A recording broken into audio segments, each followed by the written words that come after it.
नमस्कार दोस्तों, गुरु मंत्रा एकेडमी पर आपका स्वागत है। आज के वीडियो में हम लोग जो डिस्कस करेंगे वो है कुछ क्वेश्चंस को डिस्कस करेंगे कि कैसे केवीएस पीआरटी में और सारे टीचिंग एग्जाम्स में कैसे क्वेश्चंस आ रहे हैं, किस तरह के क्वेश्चंस बनते हैं, उनको सॉल्व कैसे करेंगे। अभी तक के कॉन्सेप्ट जो हमने सीखा है उन कॉन्सेप्ट्स का यूज करके हम लोग सॉल्व कैसे करेंगे, कुछ ऐसे चीजों को भी डिस्कस करेंगे जो क्वेश्चन सॉल्व करने के लिए जरूरी है हमारे लिए। तो आज की जो श्रृंखला है वो हमारी प्रश्नों की श्रृंखला है।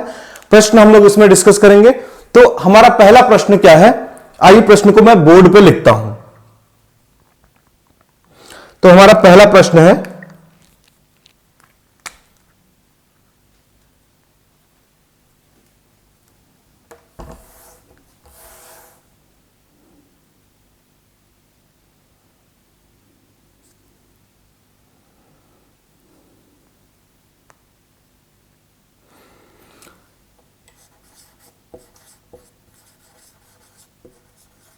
चतुर्भुज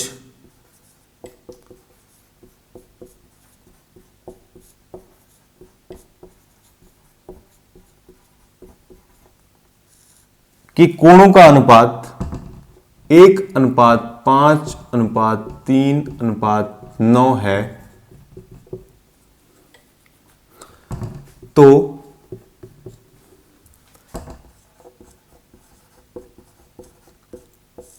सबसे बड़े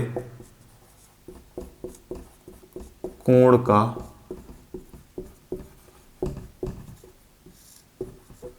संपूरक कोण और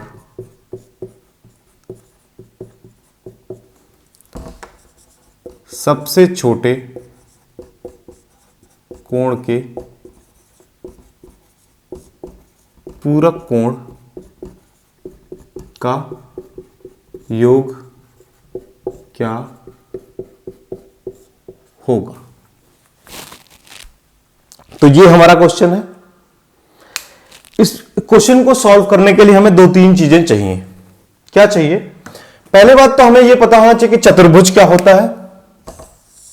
कुछ इंपॉर्टेंट पॉइंट्स हैं, चतुर्भुज क्या होता है।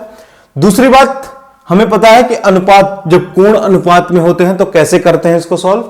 तीसरी बात संपूरक कोण, और चौथी बात पूरक कोण। तो इन सारी चीजों को लिखते हैं। चतुर्भुज जिसमें चार भुजाएं हों, ऐसी आकृति, ऐसा वक्र जिसमें चार भुजाएं हों, ऐसा बंद वक्र जिसमें चार भुजाएं हों, उसको हम लोग कहते हैं चतुर्भुज। दूसरी बात अनुपात में देखते हैं, उसको हम लोग देखेंगे अभी। संपूरक कोण क्या होता है? जब दो कोणों का योग, जैसे मान लीजिए दो कोण है ए और बी, तो angle A plus angle B का योग अगर 180 डिग्री हो तो इसको हम लोग कहेंगे संपूरक कोण।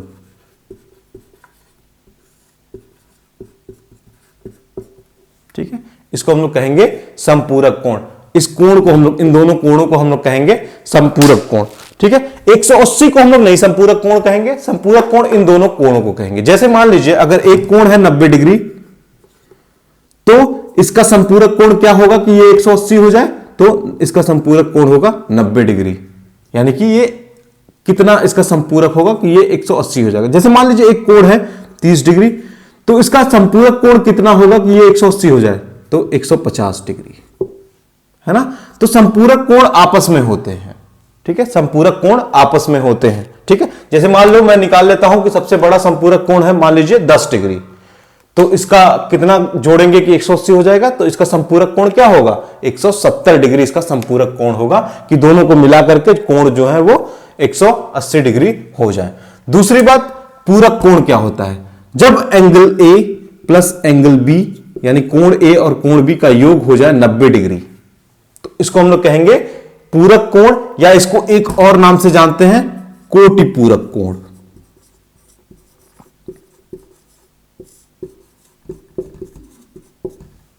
कोटि पूरक कोण के नाम से इसको जानते हैं। तो इस नॉलेज को इकट्ठा करके हम लोग इस क्वेश्चन को सॉल्व करने की कोशिश करते हैं। हमारा अनुपात में दिया है 1:5:3:9। इस चीज को समझने से पहले थोड़ा एक चीज समझते हैं कि कोई भी चीज अगर अनुपात में दी हो, जैसे मान लीजिए मेरी संख्या है 5 और 10, ठीक है, ए और बी संख्या है 5 और 10, तो ये हमारी एक्चुअल संख्या है, ये हमारी एक्चुअल संख्या है। लेकिन जब इसको हम अनुपात में लिखेंगे, अनुपात में लिखेंगे, मान लीजिए इसका योग हो गया 15, ठीक है, योग हो गया 15, ठीक है, 5 और 10 संख्या का योग हो गया 15, ठीक। अब इसको हम अनुपात में लिखेंगे तो अनुपात का मतलब होता है सबसे छोटा पार्ट, सबसे छोटा हिस्सा, है ना।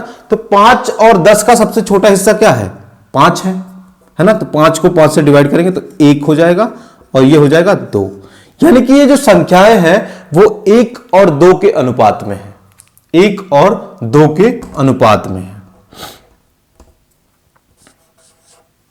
ठीक। तो अगर कोई संख्या अनुपात में दी है तो वो ओरिजिनल संख्या तो है नहीं। तो अगर हमें इसका योग निकालना है, इन संख्याओं का योग निकालना है, तो हम अनुपात को जोड़ के तो योग निकालेंगे नहीं, हम संख्याओं को जोड़ के ही योग निकालेंगे। तो ऐसे ही ये भी है, ठीक है। इतना हम लोगों ने समझ लिया कि हम लोग अनुपात को डायरेक्टली जोड़ के योग नहीं निकालेंगे, हम लोग क्या करेंगे, संख्याओं को जोड़ के योग निकालेंगे। लेकिन अगर मान लीजिए अनुपात में दिया ही हो 2:3, तो हम लोग क्या करेंगे, इसको संख्या बनाने के लिए हम लोग इसके साथ x से गुणा कर देंगे, तो 2x अनुपाते 3x हो जाएगा, तो ये एक्चुअल संख्या बन जाएगी, ठीक है। तो ऐसे ही इस क्वेश्चन को सॉल्व करेंगे। अगली बात, जब भी हम लोग चतुर्भुज की बात करते हैं तो चतुर्भुज में आंतरिक कोणों का योग 360 डिग्री होता है। चतुर्भुज में आंतरिक कोणों का योग 360 डिग्री होता है हमेशा, यानी कि ये आंतरिक कोण का अनुपात दिया हो तो अगर हम कोणों को जोड़ लें, चारों कोणों को जोड़ लें, तो चारों कोणों का योग जो है वो 360 डिग्री आना चाहिए। लेकिन लोचा ये है कि ये अनुपात में दिया है, तो अनुपातों को हम लोग नहीं जोड़ सकते, अभी हम लोगों ने समझा। हम लोग कोणों को जोड़ सकते हैं, अनुपात को तो जोड़ नहीं सकते। तो इसमें क्या करेंगे, हम लोग पहले इस अनुपात को कोण में बदलेंगे। तो कोण में बदलने के लिए हम लोग क्या करेंगे, कोण में बदलने के लिए हम लोग x से मल्टीप्लाई करेंगे। तो पहला कोण हमारा हो जाएगा 1x, दूसरा कोण हो जाएगा हमारा 5x, तीसरा कोण हो जाएगा हमारा 3x और चौथा कोण हो जाएगा हमारा 9x। हमने लिख लिया यहां तक। अब ये हमारा कोण में बदल गया, अनुपात से अब हमारा कोण में बदल गया। तो कोण में बदल गया तो इसका कोणों का योग जो है वो 360 डिग्री है, तो इसको जोड़ लेते हैं। तो 1x plus 5x plus 3x plus 9x is equal to 360, क्योंकि इन कोणों का योग 360 डिग्री है। अगर इसको जोड़ें तो कितना हो जाएगा, 18, 5 1 6 3 9 9 9 18, 18x is equal to 360 degree. अब हम लोग 18 को इधर ले जाएंगे क्योंकि हमें x की वैल्यू निकालनी है। x की वैल्यू निकालने के लिए हम लोगों को x को अलग करना पड़ेगा। तो x को अलग करने के लिए 18 को इधर ले जाएंगे और 18 x से के साथ किस में है, गुणा में है। तो जब कोई चीज गुणा में होती है और दूसरी साइड जाती है तो वो क्या बन जाती है, भाग में। यानी कि x को अगर हम अलग लिखे तो 360 भागा 18 हो जाएगा, यानी कि 18 दूना 36। ये आ जाएगी x की वैल्यू हमारी 20। x की वैल्यू हमारी 20 आ गई। अब हम लोग एक एक कोण को निकाल सकते हैं। जैसे इसको निकालने तो 1 into 20 is equal to 20, 5 into 20 is equal to 100, 3 into 20 is equal to 60, 9 into 20 is equal to 180, है ना। तो अब हमें कोणों की वैल्यू पता चल गई। एक कोण 20 है, दूसरा कोण 100 है, तीसरा कोण 60 है और चौथा कोण 180 है।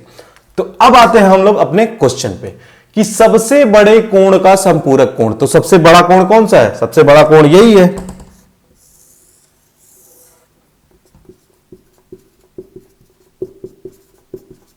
सबसे बड़ा यही है, इसका संपूरक निकालना है।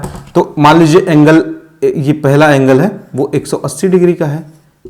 तो इसमें कितना जोड़ें कि ये संपूरक कोण 180 डिग्री के बराबर हो जाए। संपूरक कोणों का योग 180 डिग्री होता है, तो इसमें 0 जोड़ देते हैं तो 180 डिग्री, यानी कि जो दूसरा एंगल होगा वो 0 डिग्री का होगा। पहला एंगल 180 डिग्री का है, दूसरा एंगल 0 डिग्री का होगा। तो पहला का होगा सबसे बड़े कोण का संपूरक कोण कितना हो जाएगा 0 डिग्री। अब अगला पूछा है सबसे छोटे कोण का पूरक कोण, तो सबसे छोटा है 20, सबसे छोटा है 20, तो इसका पूरक कोण कितना हो जाएगा कि ये 90 बन जाए, तो 20 plus 70 is equal to 90, 20 plus 70 is equal to 90, यानी 70 इसका पूरक कोण हो जाएगा। तो अब सबसे बड़े कोण का संपूरक कोण 0 आया था और सबसे छोटे कोण का पूरक कोण आया है 70 डिग्री। इन दोनों का योग पूछा है, तो 70 प्लस 0 इज इक्वल टू 70, इसका आंसर आ जाएगा 70 डिग्री। तो आशा है आप लोग समझ गए होंगे कि इस क्वेश्चन को कैसे सॉल्व करेंगे। दो तीन चीजें इसमें समझने वाली थी, वो आप लोग समझ गए होंगे। तो बढ़ते हैं अगले क्वेश्चन की तरफ।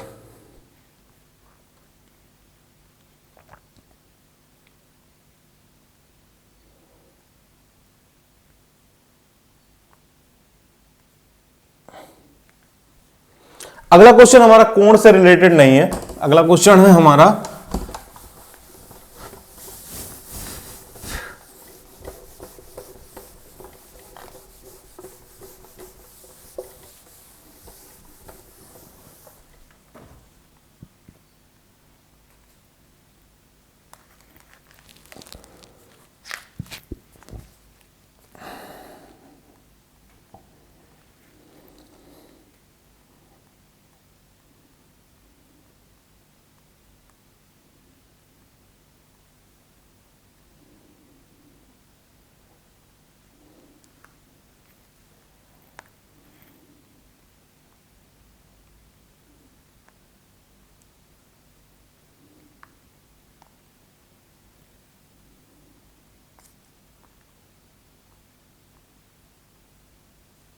देखिए क्वेश्चन है हमारा कि यदि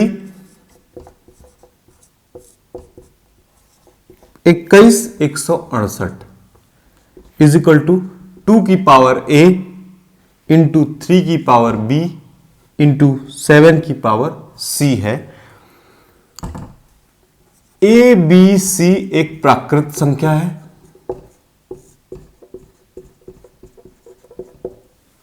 ठीक है। तो 4a plus -5b plus c का मान पूछा है, c की वैल्यू पूछी है। तो इस क्वेश्चन को हम लोग सॉल्व करते हैं, देखते हैं कैसे सॉल्व करते हैं जब ऐसे क्वेश्चन दिए हों। तो ऐसे क्वेश्चन जब दिए हों तो इसमें क्या करना है, 2 की पावर निकालनी है, 3 की पावर निकालनी है, 7 की पावर निकालनी है, ठीक है। तो अब दिख रहा है मैं 2 3 7, तो हम लोग क्या करेंगे, इसका गुणनखंड विधि से निकालने की कोशिश करते हैं। और जब हमें ये वैल्यू दे दी ही गई है तो हम क्या करेंगे, इनको इसी संख्याओं से डिवाइड करेंगे। तो पहले 2 से डिवाइड करते हैं, तो कितना हो जाएगा, 2 1 जा 2, फिर 0, फिर 2 5 10, फिर 2 8 16 और 2 चौका 8, ठीक। फिर 2 से डिवाइड करते हैं, 2 5 10, 2 दूना 4, 2 चौका 8, 2 दूना 4, फिर डिवाइड करते हैं, 2 दूना 4, 2 छक्का 12, 2 दूना 4, 2 1 2। फिर अब ये 2 से नहीं कटेगा क्योंकि इसकी लास्ट वाली संख्या हम लोगों ने विभाजिता के रूल में देखा था कि इसकी लास्ट वाली संख्या अगर 2 से डिविजिबल है तभी वो 2 से डिवाइड होगी। अब ये क्या होगा, 3 से डिविजिबल होगा, 3 से भाज्य होगा, ठीक है।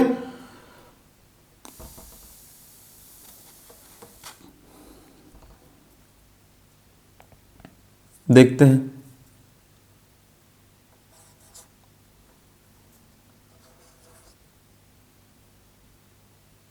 3 8 24, 2 बचा 22, 3 7 21 और फिर 1 बचा 11। ये 2 से नहीं कट रहा है,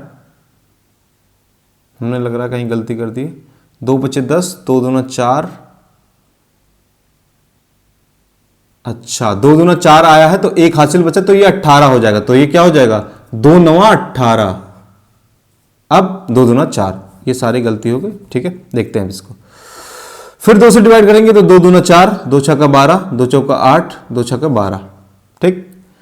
फिर अब 2 से डिवाइड होगा, 2 1 कम 2, 2 3 6, 2 दूना 4, 2 3 6। अब ये 3 से डिवाइड होगा, 3 चौका 12, 3 चौका 12 और 3 एकम 3, फिर 3 से डिवाइड होगा तो 3 एकम 3, 3 एकम 3, 3 चौका 12 और यहां पे बचा 2, 3 सत्ते 21, फिर 3 से डिवाइड करते हैं, 3 चौका 12, 3 9 27, फिर ये 3 से अब नहीं कटेगा, अब ये 7 से कटेगा, तो 7 से डिवाइड करते हैं, 7 7 जा 49, फिर 7 1 जा 7। अब अगर मैं इसको लिखूं तो कितना हो जाएगा, 2 4 बार आया है तो इसको लिखता हूं 2 4 बार, ठीक है। फिर 3 आया है तो 3 को हम लोग लिखते हैं 3 बार, 3 3 बार आया है तो 3 को 3 बार लिखते हैं, और 7 जो है वो 2 बार आया है तो 7 को 2 बार लिखते हैं, ठीक है। इसको मैं लिख सकता हूं 2 की पावर 4, इसको मैं लिख सकता हूं 3 की पावर 3 और इसको मैं लिख सकता हूं 7 की पावर 2। अब हमें यहां से देखें तो वैल्यू मिल गई है, 2 की पावर कितनी है तो a की वैल्यू कितनी आ जाएगी 4, b की वैल्यू कितनी आ जाएगी 3 और c की वैल्यू कितनी आ जाएगी 2, ठीक है। तो अब क्या होगा, अब इसको सॉल्व करने की कोशिश करते हैं। 4a यानी 4a यानी 4 4, ठीक है, माइनस 5b यानी 5 3 प्लस c कितनी है 2। अब इसको सॉल्व करेंगे 16 माइनस 15 प्लस 2 तो कितना हो जाएगा 1 प्लस 2 यानी कि 3, तो इसका आंसर आ जाएगा 3, इसका राइट आंसर है। तो ऐसे ही क्वेश्चन को हम लोग इस तरह से सॉल्व करते रहेंगे इस सीरीज में। ये क्वेश्चंस की सीरीज थी हमारी, इसमें हम लोगों ने क्वेश्चंस को डिस्कस किया है। तो ऐसे बहुत सारे केवीएस पीआरटी के क्वेश्चन हम लोग लेके आएंगे, मैथ्स वाले क्वेश्चन लेके आएंगे और इन सारे क्वेश्चंस को डिस्कस करेंगे। आज के लिए बस इतना ही, तब तक के लिए धन्यवाद, नमस्कार।